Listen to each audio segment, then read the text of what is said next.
My dear friends, నాకు ఇంత age వచ్చినా నేను ఎప్పుడు కాటన్ చీరలు కట్టలేదు. మా సిస్టర్ నా కోసం పంపించారు ప్రేమగా కాటన్ చీర. బాగుందా?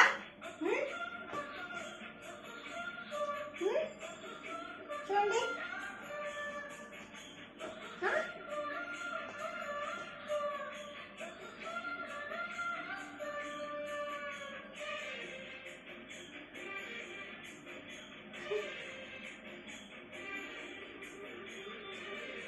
బాగుందా?